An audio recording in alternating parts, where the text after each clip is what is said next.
Hello students, हमने previous video में afferent system और इफरेंट सिस्टम के बारे में पढ़ा था, जो पेरिफेरल नर्वस सिस्टम के पार्ट्स होते हैं। ठीक है, टू टू टाइप्स होते हैं, afferent and efferent nervous system. ठीक है, एफरेंट वो जो ब्रेन से सेंसरी ऑर्गन से इंफॉर्मेशन कलेक्ट करके ब्रेन तक ले जाता है, ब्रेन से इंफॉर्मेशन कलेक्ट करके एफरेंट जो है मोटर ऑर्गन्स और मसल्स तक ले जाता है। ठीक है, नेक्स्ट जो एफरेंट है वो टू टाइप से डिवाइड होता है, somatic nervous system, autonomic nervous system. ठीक है, जो सोमेटिक नर्वस सिस्टम और ऑटोनॉमिक नर्वस सिस्टम क्या होता है?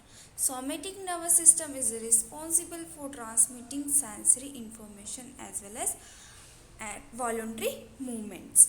मतलब जो सोमेटिक नर्वस सिस्टम है वो रिस्पॉन्सिबल होता है सेंसरी इंफॉर्मेशन को कलेक्ट करने के लिए। ठीक है, जो सोमेटिक नर्वस सिस्टम होता है रिस्पॉन्सिबल होता है सेंसरी इंफॉर्मेशन को ट्रांसमिट करने के लिए। ठीक है, और ये वॉलंटरी मूवमेंट करवाता है। ठीक है, वॉलंटरी मूवमेंट, वॉलंटरी मतलब खुद से, है ना। सोमेटिक नर्वस सिस्टम जो सेल्फ मूवमेंट करवाता है वो वॉलंटरी मूवमेंट, और involuntary movement autonomic nervous system करवाता है। इनवॉलंटरी मूवमेंट्स कैसे? जैसे कि ब्लड फ्लो होना, ब्लड फ्लो इनवॉलंटरी होता है अपनी बॉडी में, है ना। और उसमें कोई इन्फॉर्मेशन की ज़रूरत नहीं होती है। डाइजेशन इनवॉलंटरी होता है, रेस्पिरेशन इनवॉलंटरी होता है। तो ये सब इनवॉलंटरी जो है ऑटोनॉमिक नर्वस सिस्टम में आती है। ठीक है, सोमेटिक में वॉलंटरी आते हैं सारे। ठीक है, वॉलंटरी रिस्पॉन्सेस जो कि अपने को CNS से मिलते हैं, है ना, सेंट्रल नर्वस सिस्टम से अपने को जो भी इंफॉर्मेशन मिलती है वो सोमेटिक नर्वस सिस्टम करता है, और ऑटोनॉमिक नर्वस सिस्टम जो इनवॉलंटरी होती है। ठीक है, ये वॉलंटरी फंक्शन करता है और ये इनवॉलंटरी फंक्शन करता है, इनवॉलंटरी फंक्शंस करता है। ठीक है, और जो ऑटोनॉमिक नर्वस सिस्टम होता है फिर इसके टू डिविजन्स होते हैं, sympathetic nervous system and parasympathetic nervous system. ठीक है, जो सिंपैथेटिक नर्वस सिस्टम होता है उसमें जो नर्व होती है, जो न्यूरॉन होता है, कौन से होते हैं? Visceral motor neuron. ठीक है, और पैरासिम्पैथेटिक में भी विसरल मोटर न्यूरॉन होता है। ठीक है, जो सिंपैथेटिक होता है वो किसी भी एक्टिविटी को इंक्रीज करने का काम करता है। ठीक है, एक्टिविटी को इंक्रीज करने का काम करता है। पैरासिम्पैथेटिक किसी भी एक्टिविटी को डिक्रीज करने का, जैसे कि ब्लड फ्लो हो गया, हार्ट रेट हो गई, है ना, blood pressure, heart rate, respiration, इनको स्लो डाउन करने का काम कौन करता है? पैरासिम्पैथेटिक। और इंक्रीज करने का काम कौन करता है? सिंपैथेटिक।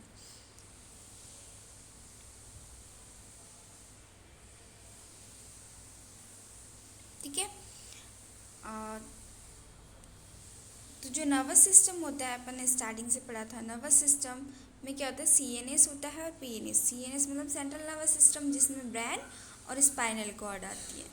PNS जिसमें पेरिफेरल आता है, जिसमें बॉडी में, पूरी बॉडी के अंदर जो नर्व्स होती है जो कि इंफॉर्मेशन को लाने का काम करती है ना, वो कौन सी होती है? PNS। ठीक है, इसमें एफरेंट रिफरेंट टू टाइप से मोटर न्यूरॉन्स और सेंसरी न्यूरॉन्स होते हैं, है ना। जो इफरेंट होता है ना, इससे मोटर नर्वस सिस्टम भी बोला जाता है, एफरेंट को सेंसरी नर्वस सिस्टम बोला जाता है। सेंसरी इसलिए क्योंकि ये ब्रेन तक इंफॉर्मेशन को लेकर के जाता है, और ये ब्रेन से इंफॉर्मेशन कलेक्ट करके और अपनी ऑर्गन तक, मसल्स तक लाता है। ठीक है, जो एफरेंट मोटर नर्वस सिस्टम है, या जो मोटर नर्वस सिस्टम है, वो टू टाइप से डिवाइड होता है, ANS and autonomic nervous system and somatic nervous system. ठीक है, जो ऑटोनॉमिक नर्वस सिस्टम होता है इनवॉलंटरी होता है, और सोमेटिक जो होता है वो वॉलंटरी फंक्शन करता है। ठीक है, नेक्स्ट जो है एएनएस वापस से फर्दर डिवाइड होता है 3 टाइप में, parasympathetic, sympathetic, enteric.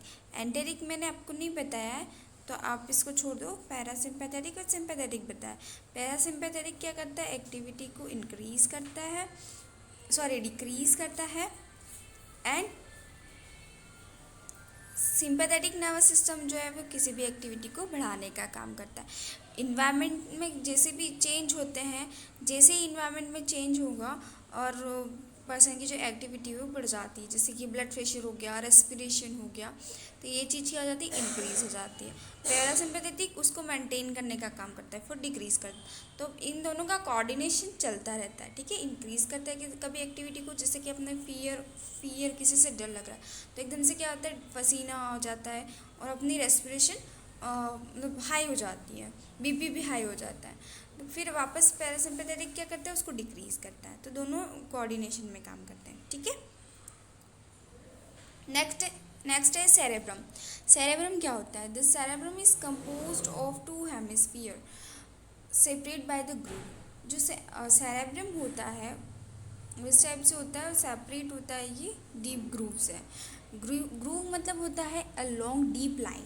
Deep line मतलब कि एक लाइन, ऐसी लाइन होती है बीच में जो कि बहुत गहरी होती है, ठीक है, just like that, okay.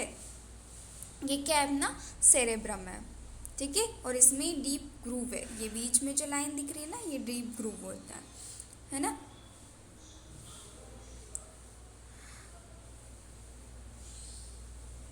A Ben of 200 million neuron, ये जो है 200 मिलियन न्यूरॉन से बैंड होता है, बंधा होता है, इसे कार्पस कैलोसम कहते हैं। जो आउटर शेल होता है उसे कॉर्टेक्स बोलते हैं, ठीक है। आउटर शेल जो होता है ऊपर का उसे क्या बोलते हैं अपन, cortex. Extensively folded and consist of billion of neuron. जो कॉर्टेक्स होता है वो भी बिलियंस ऑफ न्यूरॉन से बना होता है। जो लेफ्ट हेमिस्फीयर होता है, इसमें हेमिस्फीयर देखिए, ये लेफ्ट हेमिस्फीयर, ये राइट हेमिस्फीयर लिख रखा है ना, लेफ्ट हेमिस्फीयर और राइट हेमिस्फीयर। जो लेफ्ट हेमिस्फीयर होता है वो डोमिनेंट होता है, बहुत मतलब पावरफुल होता है। Most of people it control speech, ये स्पीच को कंट्रोल करता है, कॉम्प्रहेंसिव को, रेशनलिटी को और लॉजिक्स को कंट्रोल करने का काम करता है। राइट हेमिस्फीयर जो है नॉन डोमिनेंट होता है in most of people, some time called creative. इस हेमिस्फीयर, ये हेमिस्फीयर मोस्ट ऑफ पीपल में क्रिएटिव रहता है। ब्रेन ऑफ राइट हेमिस्फीयर जो होता है वो एसोसिएटेड होता है विद अफेक्ट बिहेवियर। बिहेवियर के इफेक्ट होते हैं, इनसे क्या होता है, जुड़ा होता है, और स्पेशल परसेप्चुअल फंक्शंस भी क्या करता है, फॉलो करता है right hemisphere, okay. Each hemisphere divided 4 lobes. जो ये होते हैं हेमिस्फीयर, ये 4 लोब में डिवाइड होता है। कौन कौन से लोब होते हैं, frontal lobe, parietal lobe, temporal lobe और ओसिपिटल लोब, ठीक है। 4 लोब होते हैं ये, फ्रंटल ऊपर की साइड में, पेराइटल, ओसिपिटल एंड टेम्पोरल, ठीक है। जो सामने दिख रहा है ये पेराइटल, सॉरी फ्रंटल, जो अपने फ्रंट सामने का जो फ्रंट है ये फ्रंटल लोब, पेराइटल जो दोनों साइड है, ओसिपिटल जो पीछे की साइड, और टेम्पोरल जो अपने कान के पास में रहता है, ठीक है। जो फ्रंटल लोब होता है कंट्रोल वॉलंटरी बॉडी मूवमेंट्स, जो वॉलंटरी बॉडी मूवमेंट्स होते हैं उन्हें कंट्रोल करता है। जैसे कि मूवमेंट है ना, अपना बॉडी मूवमेंट होता है तो उसे क्या करता है, कंट्रोल करता है। ये वॉलंटरी है, ठीक है, वॉलंटरी है ये जो बॉडी मूवमेंट रहता है ना, thinking, speech, judgement, formation, emotion, experience, है ना, ये सब क्या है, वॉलंटरी मूवमेंट है, ठीक है। तो इनको क्या करता है, ये कंट्रोल करता है frontal lobe. That permit speaking, thinking, judgement, formation, emotion, experience, और ये परमिट करता है किसके लिए, अपने को बोलने के लिए, अपने सोचने के लिए, जजमेंट फॉर्मेशन के लिए, इमोशंस के लिए फ्रंटल लोब ही क्या होता है, कंट्रोल करता है सारी एक्टिविटी को। Such as fear, aggressiveness, depression, euphoria, irritability and apathy. Next है पेराइटल लोब, जो बीच वाला लोब था ये पेराइटल लोब, ठीक है। ये क्या करता है, the partial lobe control perceptual and interpretation of most sensory information. मतलब ये क्या करता है, पेराइटल लोब जो है परसेप्शन जो एक्टिविटी और इंटरप्रिटेशन की जो एक्टिविटी थी उसे कंट्रोल करता है ना, जैसे touch, pain, taste, body position and language, है ना। आपको लैंग्वेज के बारे में इंफॉर्मेशन देता है, पेन के बारे में, अगर कोई पेन हो रहा है तो पेराइटल लोब से सबको पता चलेगा, इन्फॉर्मेशन आपको पेराइटल से पता चलेगी। आपको क्या टेस्ट करना है तो वो आपको पेराइटल लोब से पता चलेगा। आपको कैसे बॉडी पोजीशन देना है, आप कैसे बैठते हो, कैसे उठते हो, तो ये पोजीशन भी अपने को पेराइटल लोब से ही इंफॉर्मेशन मिलती है, ठीक है। नेक्स्ट है temporal lobe. Temporal lobe, the upper anterior temporal lobe is concerned with the auditory functions. जो टेम्पोरल लोब रहता है वो ऑडिटरी फंक्शंस के लिए कंसर्न होता है, मतलब कि जो ऑडिटरी मतलब क्या होता है, सुनने के लिए, है ना। Expression of emotions through an interconnection with the limbic system. ये लिम्बिक सिस्टम के साथ जुड़ा होता है। लिम्बिक सिस्टम हम आगे डिस्कस करेंगे, लिम्बिक सिस्टम होता क्या है ना। जो टेम्पोरल लोब है वो क्या करता है, ऑडिटरी फंक्शंस में कंसर्न करता है, और शॉर्ट टर्म मेमोरी में भी ये यूज़ होता है। शॉर्ट टर्म मेमोरी और लॉन्ग टर्म मेमोरी होती है। जो थोड़े टाइम के लिए जो अपन चीज़ों को याद रखते हैं वो short term memory, long term memory जो अपन को लंबे समय तक याद रहती है, ठीक है। और सेंस ऑफ स्मेल, मतलब कि किसी भी चीज़ को स्मेल करने का भी इंफॉर्मेशन यहाँ से अपने को मिलता है। एक्सप्रेशंस ऑफ इमोशंस, इमोशंस में अपन कैसे, जब अपन दुखी होते हैं तो अपना एकदम उदास उदास चेहरा दिखता है ना। हैप्पी होते तो एकदम अपना चेहरा खिला खिला दिखता है। तो एक्सप्रेशन जो होते हैं अपने फेस पर आते हैं, वो भी अपने को टेम्पोरल लोब से इंफॉर्मेशन मिलती है through the interconnection with the limbic system, क्योंकि ये लिम्बिक सिस्टम से जुड़ा होता है, ठीक है, इसलिए। Then next occipital lobe. Occipital lobe are the primary area of visual reception and interpretation। मतलब कि जो occipital lobe होता है, जो पीछे का लोब होता है, ये अपना occipital lobe है, और ये क्या करता है, विजुअल, अपने देखने का जो रिसेप्शन है वो क्या करता है, उसे कंट्रोल करता है, ठीक है, उसके साथ इंटरकनेक्शन करता है। ये फंक्शंस ऑफ ब्रेन है। जो फ्रंटल लोब है वो बिहेवियर, इंटेलिजेंसी, मूवमेंट्स के लिए काम आता है। Parietal intelligence, language, reading, sensation, इन सब में काम आता है। जो ओसिपिटल लोब होता है वो विजन के लिए। सेरेबेलम जो रहता है बैलेंस एंड कोऑर्डिनेशन का काम करता है। Brain stem blood pressure, breathing, consciousness, heart rate, swallowing, इन सब में काम आता है। ब्रेन स्टेम जो होता है ना, अपने ब्लड प्रेशर को मेंटेन करने का काम करता है, और ब्रीदिंग को मेंटेन करता है। अपने चेतना जो कॉन्शियसनेस होती है उसे मेंटेन करता है। हार्ट बीट को मेंटेन करता है। अब हमको कैसे खाना है, स्वेलोइंग करना है, स्वेलोइंग के रिफ्लेक्स, ये सब इसमें होते हैं। टेम्पोरल लोब जो होता है अपने सामने का behaviour, hearing, memory, speech, vision, इन सब के लिए काम आता है ना। तो इन सब के अलग अलग फंक्शंस होते हैं, ठीक है। तो अपने स्टार्टिंग में क्या क्या पढ़ा, फोर ब्रेन पढ़ा, सॉरी ब्रेन के बारे में। तो ब्रेन 3 टाइप का होता है, fore brain, mid brain, hind brain. जो फोर ब्रेन होता है उसमें क्या होता है, सेरेब्रम होता है ना। और मैंने आपको बताया था सेरेब्रम फिर डिवाइड होता है फर्दर, लेकिन जो अपने फोर ब्रेन में डायसेफलन दिखा था। डायसेफलन में 3 चीज़ें देखी थी, hypothalamus, thalamus and limbic system, ठीक है। और सेरेब्रम में जो है right hemisphere, left and right hemisphere होता है। इसमें लेफ्ट हेमिस्फीयर में भी 4 लोब होते हैं, राइट हेमिस्फीयर में भी 4 लोब होते हैं। कौन कौन से, फ्रंटल, टेम्पोरल, पेराइटल और ओसिपिटल। जो हिंड ब्रेन रहता है उसमें मेडुल्ला, पोन्स, सेरेबेलम रहता है, ठीक है।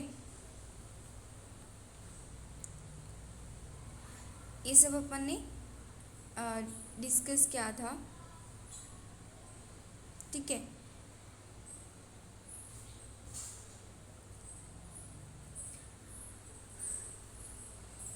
तो जो अपन ने अभी तक तो जो डिस्कस किया है वो क्या अपन ने सेरेब्रम के बारे में, है ना। सेरेब्रम पूरा पढ़ लिया। इसमें दो हेमिस्फीयर होते हैं, राइट हेमिस्फीयर होता है, लेफ्ट हेमिस्फीयर होता है, 4 लोब होते हैं। अब अपने को पढ़ना है फोर ब्रेन में क्या, थैलेमस, हाइपोथैलेमस और लिम्बिक सिस्टम, ये वाला पढ़ना है जिसे अपन डाइसेफिलन बोलते हैं। ठीक है, क्या बोलते हैं, डाइसेफिलन, डाइसेफिलन बोलते हैं। तो अपने को डाइसेफिलन पढ़ना है। डाइसेफिलन क्या होता है, connect the cerebrum with the lower brain structure. Diencephalon जो होता है वो कनेक्ट होता है अपने सेरेब्रम से। ठीक है, डाइसेफिलन जो है वो कनेक्ट होता है किससे, सेरेब्रम से। इसमें होते हैं thalamus, hypothalamus and limbic system. Thalamus क्या होता है, thalamus integrate all sensory input. ये इंटीग्रेट होता है किसके साथ, सेंसरी इनपुट के साथ। मतलब सारे जो सेंसरी इनपुट है वो कहाँ आते हैं, थैलेमस के अंदर, है ना। On its way to the cortex, फिर ये कॉर्टेक्स पर जाता है। The thalamus also has involvement with the emotion and mood. Thalamus जो होता है वो इन्वॉल्वमेंट होता है मूड के साथ, इमोशंस के साथ। हाइपोथैलेमस जो है वो रेगुलेट करता है anterior and posterior lobe of the pituitary gland. And जो लिम्बिक सिस्टम होता है, structure include the hippocampus. Limbic system, this structure include the hippocampus, mammillary body, amygdala, olfactory tract, hypothalamus और inculated, gyrus septum, lucidum, thalamus and fornix। ये सब चीज़ें इसके अंदर include होती है इस स्ट्रक्चर के अंदर। ये देखिए, हिप्पोकैम्पस, एमाइग्रेडा, है ना, ये सब लिम्बिक सिस्टम के अंदर होती है। ठीक है, ये लिम्बिक सिस्टम दिया है ना।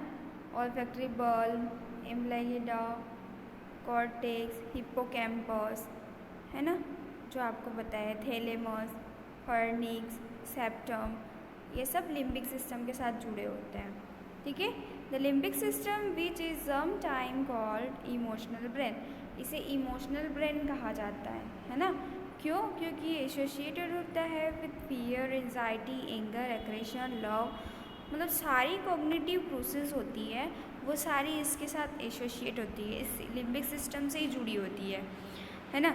आपकी भावनाएं, आपका डर, आपका एंजाइटी, आपका गुस्सा, आपका प्यार, आपका इंजॉय, आपकी इच्छाएं, है ना, और आपका सोशल बिहेवियर, ये सब लिम्बिक सिस्टम के साथ जुड़ा होता है। इसीलिए इसे इमोशनल ब्रेन कहा जाता है, लिम्बिक सिस्टम को।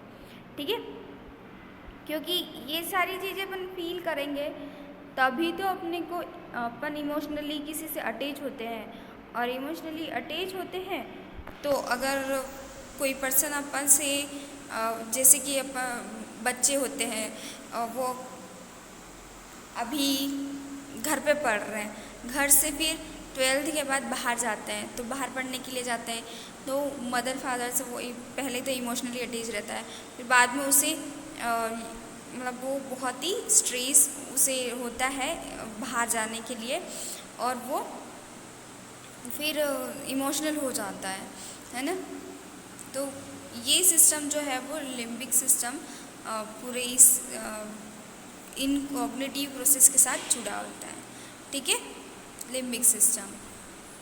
नेक्स्ट है मिड ब्रेन। मिड ब्रेन को मेसेनसेफेलॉन भी कहते हैं। ठीक है, structure of major important in the mid brain include nuclei and fibre tract. इसमें न्यूक्लियाई और फाइबर ट्रैक्ट इंक्लूड होते हैं।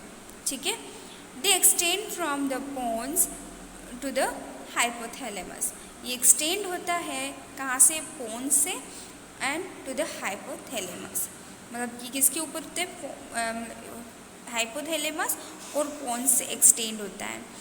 Responsible for integration of various reflex के लिए रिस्पॉन्सिबल होता है, इंक्लूडिंग विजुअल रिफ्लेक्स। जब अपन को कुछ देखना होता है तो अपन कैसे अपनी आंखें इधर उधर मतलब घूम जाती है ना, तो वो विजुअल रिफ्लेक्स है। और automatically turning away from dangerous object. और अगर कोई डेंजरस ऑब्जेक्ट अपने सामने आ जाता है तो अपनी आइज ऑटोमेटिकली क्या हो जाती है, टर्न हो जाती है। When it come into view. Auditory reflex means automatically turning toward a sound it heard and righting reflex. मतलब कि अपने को कोई भी, जैसे कि क्लास में टीचर अपने को पढ़ाता है तो अपन जो मैम बोल रहे हैं वो क्या करते हैं, अपन लिखते हैं। तो जो बोल रहे हैं वो ऑटोमेटिकली अपन क्या करते हैं, फटाफट लिखते जाते हैं। तो वो क्या हो गया, अपना ऑडिटरी रिफ्लेक्स हो गया। तो ये सारे जो इन रिफ्लेक्स है उसके लिए ये रिस्पॉन्सिबल होता है कौन, मिड ब्रेन। ठीक है। Automatically keeping the head upward and maintaining balance. और ऑटोमेटिकली अपन क्या करते हैं, अपने हेड को क्या करते हैं, अपराइट मतलब कि इधर उधर मोड़ने का काम, मतलब इधर उधर देखने का काम करते हैं हेड से। और उसके बाद बैलेंस को भी मेंटेन रखते हैं। ठीक है। तो बैलेंस को मेंटेन करता है अपना कौन सा, मिड ब्रेन। नेक्स्ट है हिंड ब्रेन। हिंड ब्रेन में आते हैं पोन्स, मेडुला ऑब्लोंगेटा और सेरेबेलम। ठीक है। जो पोन्स होता है, pons is a bulbous structure that lies between the midbrain and medulla। जो मेडुला होता है उसमें होता है ये मिड ब्रेन के बीच में होता है। हिंड ब्रेन जो होता है मिड ब्रेन और मेडुला के बीच में होता है। It is centre of respiration skeletal muscle tone. ये रेस्पिरेशन का एक सेंटर होता है। पोन्स क्या होता है, रेस्पिरेशन का सेंटर होता है जो कि रेस्पिरेशन को मेंटेन करने का काम करता है। ठीक है। मेडुला, नेक्स्ट है medulla. It lies to a spinal cord contain vital centre. ये जो है वाइटल सेंटर है और जो कि हार्ट रेट को, बीपी को और रेस्पिरेशन को, है ना, इन सब को रेगुलेट करने का काम करता है। स्वेलोइंग, स्नीजिंग वगैरह, coughing, vomiting and medulla, pons and midbrain from the structure known as brain stem। और इसी स्ट्रक्चर को अपन क्या बोलते हैं, ब्रेन स्टेम बोलते हैं। ठीक है। सेरेबेलम, सेरेबेलम क्या है, the function of cerebellum are concern with the involuntary movement. ये इनवॉलेंट्री मूवमेंट के साथ कंसर्न करता है। ठीक है। जो मिड ब्रेन था वो वॉलेंट्री फंक्शंस के साथ काम करता है ना, रिफ्लेक्स के लिए। और जो सेरेबेलम है वो इनवॉलेंट्री के लिए कंसर्न करता है, muscular movements, coordination and maintenance, posture, equilibrium, है ना,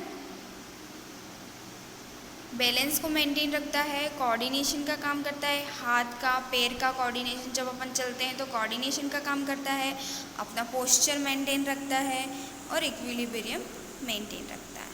ठीक है। नर्व्स टिश्यू अपन नेक्स्ट लेक्चर में देखेंगे। स्टूडेंट्स, प्रीवियस वीडियो में हमने डिस्कस किया था fore brain, hind brain and mid brain, है ना, ये तीनों डिस्कस किए थे। अब अपन डिस्कस करेंगे नर्व टिश्यू। नर्व टिश्यू क्या होते हैं, न्यूरॉन होते हैं। The tissue of the CNS consist of nerve cell. जो CNS पूरा बना होता है ना, उसके टिश्यू जो होते हैं उसमें छोटी छोटी सेल होती है ना, उससे अपन क्या बोलते हैं, नर्व सेल बोलते हैं। ठीक है। जो एक दूसरे से जुड़े होते हैं। ठीक है। इस टाइप से CNS में नर्व सेल जुड़ी होती है। The tissue of CNS consist of nerve cell. जो CNS के जो टिश्यू है वो क्या होते हैं, नर्व सेल से कंसिस्ट होते हैं, बने होते हैं, और उन्हें क्या बोलते हैं अपन, न्यूरॉन। ठीक है। न्यूरॉन का मैं स्ट्रक्चर आपको बताती हूँ। ये है न्यूरॉन। ठीक है। न्यूरॉन का पूरा स्ट्रक्चर है, ये डेंड्राइट्स है, ये देख रहे हैं आपने डेंड्राइट्स है, ये बीच में न्यूक्लियस प्रेजेंट है और ये सेल बॉडी है न्यूक्लियस की, ये एक्सोन है, ये पतला पतला सा जा रहा है लाइन, और पीछे क्या है, एक्सोन टिप्स, ठीक है, जहाँ से सिनेप्स होता है। सिनेप्स होता है मतलब कि एक एक्सोन से दूसरे, एक न्यूरॉन से दूसरे न्यूरॉन में जो इलेक्ट्रिकल इम्पल्स जाते हैं, जो इन्फॉर्मेशन एक न्यूरॉन से दूसरे न्यूरॉन से जाती है, तो उसके बीच में एक सिनेप्स होता है, एक नोड होता है जिसके थ्रू इन्फॉर्मेशन ट्रांसमिट होती है, ठीक है, उसे सिनेप्स बोलते हैं। That generate and transmit electrical impulse, और जो न्यूरॉन होते हैं वो क्या करते हैं, जनरेट करते हैं, ट्रांसमिट करते हैं इलेक्ट्रिकल इम्पल्सेस को, ओके।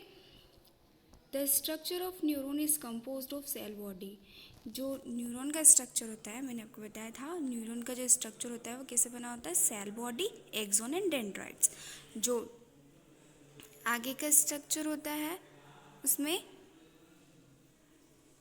पहले क्या होती है, सेल बॉडी होती है, बीच में एक्सोन होता है, ठीक है, ये है सेल बॉडी, ये एक्सोन और डेंड्राइट्स जुड़े होते हैं, ठीक है। The structure of neuron is composed of cell body, axon and dendrite. एक बार फिर देख लेते हैं, जो सेल न्यूरॉन होता है वो कंसिस्ट होता है cell body, axon and dendrite से बना होता है, ठीक है। The cell body contain nucleus, जो सेल बॉडी होती है उसके अंदर क्या होता है, न्यूक्लियस प्रेजेंट होता है, जो कि न्यूरॉन की लाइफ को कंटिन्यू रखने के लिए ज़रूरी होता है, essential for the continue life of neuron, neuron की लाइफ को कंटिन्यू रखने के लिए ज़रूरी होता है, एसेंशियल होता है। The dendrites are the process that transmit impulse toward the cell body, और जो डेंड्राइट्स होते हैं वो ट्रांसमिट करते हैं इम्पल्स को एक सेल बॉडी से एक्सोन के अंदर क्या करते हैं, ट्रांसमिट करते हैं। जो डेंड्राइट्स होते हैं वो क्या करते हैं, इन्फॉर्मेशन को सेल बॉडी के अंदर भेजेंगे और सेल बॉडी से कहाँ जाएगी, एक्सोन के अंदर, ये एक्सोन रहते हैं, एक्सोन के पास जाता है, ठीक है। Impulse away from the cell body, और फिर सेल बॉडी से वो डेंड्राइट्स दूर भेजता है इन्फॉर्मेशन को, इम्पल्सेस को। Next, cell are called afferent neuron carry impulse from the periphery CNS.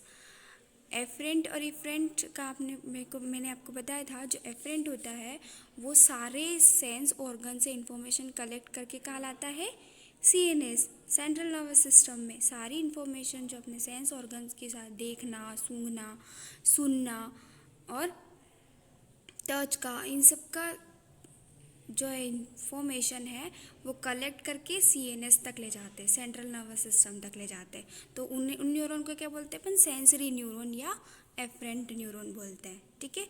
और इफरेंट न्यूरॉन किसे बोलेंगे, एफरेंट या मोटर न्यूरॉन अपन उनको बोलेंगे, जो इम्पल्स सीएनएस से कैरी करके और अपने ग्लैंड और पेरीफेरी तक ले जाता है, ठीक है। जो अपने सेंस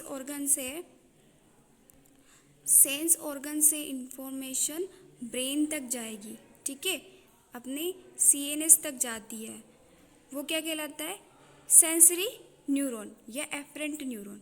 जो ले जाने वाला न्यूरॉन होता है अपने सेंस ऑर्गन से इंफॉर्मेशन ले जाएगा ब्रेन तक, उसे अपन सेंसरी न्यूरॉन बोलते हैं या एफरेंट न्यूरॉन बोलते हैं, ठीक है।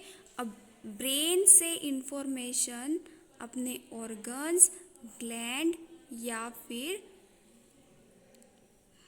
पेरीफेरी सिस्टम में जाती है, मतलब जो अपने पार्ट्स है वहाँ तक ब्रेन से ऑर्गन्स तक अपनी जो इन्फॉर्मेशन जाती है उसे इफरेंट बोलते हैं, ठीक है।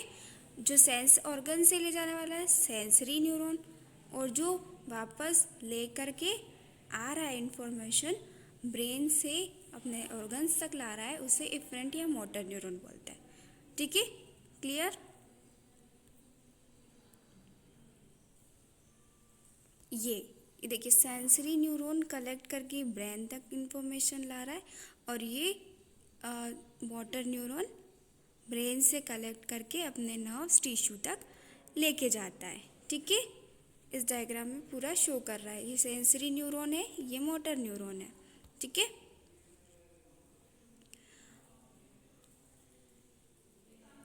Cell of the third type called inter neuron.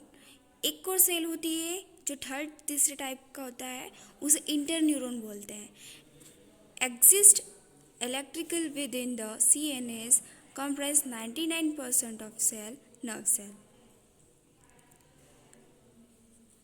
जो दोनों एफरेंट सेंसरी और मोटर न्यूरॉन के बीच में एक न्यूरॉन होता है जिसे इंटर न्यूरॉन बोलते हैं। क्या बोलते हैं? Inter neuron. ठीक है, ये इसके बीच में जो न्यूरॉन दिया है ये क्या है? Inter neuron. ये सेंसरी है, मोटर है, इनके बीच में जो न्यूरॉन होता है उसे इंटर न्यूरॉन बोलते हैं। ठीक है,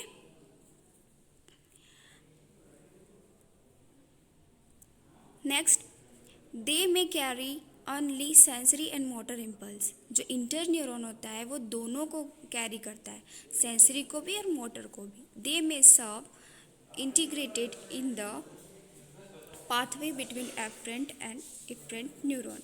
जो एफरेंट न्यूरॉन होते हैं और इफरेंट न्यूरॉन होते हैं, इनके बीच में इंटीग्रेटर होता है, एक पाथवे इन दोनों के बीच का। ठीक है, एक रास्ता है, एक वे है।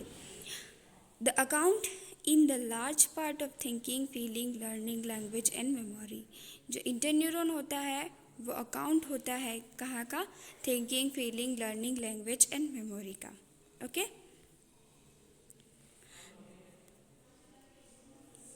ये सेंसरी इनपुट, इसने एक पानी के ग्लास को देखा, ये सेंसरी इनपुट अपने ब्रेन तक गया, है ना। ब्रेन से इंटरन्यूरॉन में जो सारी थिंकिंग, फीलिंग वगैरह है वो उसे सोचता है और फिर डायरेक्ट अपने मोटर इनपुट के द्वारा उस ग्लास को उसने उठा लिया, क्योंकि ये इंफॉर्मेशन ब्रेन से अपने हाथ पर गई, अपने ऑर्गन मसल्स तक गई और फिर वो मसल्स कॉन्ट्रैक्ट होती है, उसके बाद अपन उठा लेते हैं। तो ये सारी इन्फॉर्मेशन कहाँ से मिलती है? अपने को ब्रेन से मिलती है। ठीक है, सिनेप्स। सिनेप्स क्या है? The junction between the neuron is called synapse. Synapse वह चीज़ है जो दोनों न्यूरॉन के बीच में होती है। मैंने आपको बताया था, इसमें दे रखा है ये सिनेप्स, है ना, दोनों न्यूरॉन के बीच में होता है और इधर एक न्यूरॉन से दूसरे न्यूरॉन में इंफॉर्मेशन या इम्पल्सेस ले जाने का काम करता है, ट्रांसमिट करने का काम करता है। ठीक है,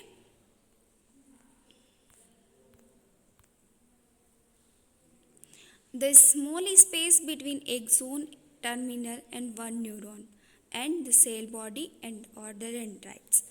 जो डेंड्राइट्स होते हैं, सेल बॉडी होती है, उनके बीच में जो एक स्पेस होता है उस स्पेस को बोलते हैं अपन सिनेप्स, है ना।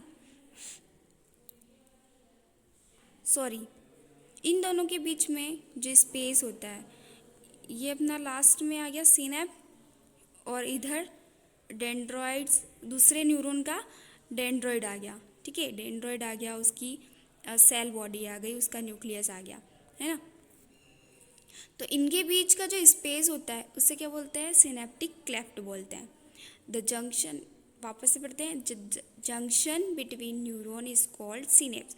जो जुड़ाव होता है दोनों न्यूरॉन के बीच में उसे क्या बोलते हैं? सिनेप्स बोलते हैं। Small space between axon terminal of one neuron and cell body and dendrites of another is called synaptic cleft। synaptic cleft किसे बोलेंगे? दोनों न्यूरॉन के बीच में जो सिनेप्स होता है और सिनेप्स एक न्यूरॉन, लास्ट न्यूरॉन का जो सिनेप है वो दूसरे न्यूरॉन से कनेक्ट होता है ना।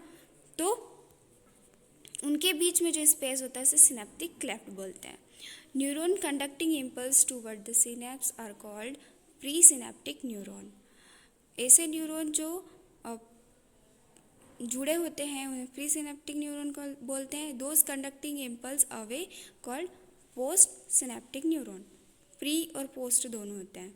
ठीक है, आगे की साइड में भी होते हैं और पीछे की साइड में भी होते हैं। एक इम्पल्स को कैरी करता है, फिर दूसरा इम्पल्स को दूसरे न्यूरॉन में भेजता है। ठीक है, नेक्स्ट पढ़ेंगे न्यूरोट्रांसमीटर। न्यूरोट्रांसमीटर क्या होता है?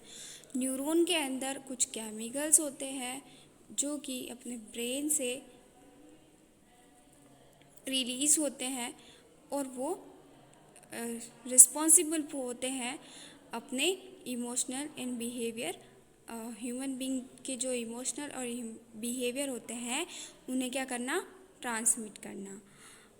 Neurotransmitter are responsible for essential function in the role of human emotion and behaviours. मतलब कब आपको इमोशन होना है, कब आपका बिहेवियर चेंज होगा, तो ये न्यूरोट्रांसमीटर के ऊपर डिपेंड करता है। ठीक है। Many neurotransmitters exist within the central and peripheral nervous system, but only a limit. No have implicated for psychiatry. बस ये लिमिटेड होता है, लिमिटेशन ही होती है इनकी सेक्रेशन की। ठीक है। और सेंट्रल नर्वस सिस्टम और पेरिफेरल नर्वस सिस्टम से सिक्रेट होते हैं। ठीक है। जो न्यूरोट्रांसमीटर होते हैं वो सेंट्रल और पेरिफेरल नर्वस सिस्टम से सिक्रेट होते हैं और लिमिटेशंस होती है।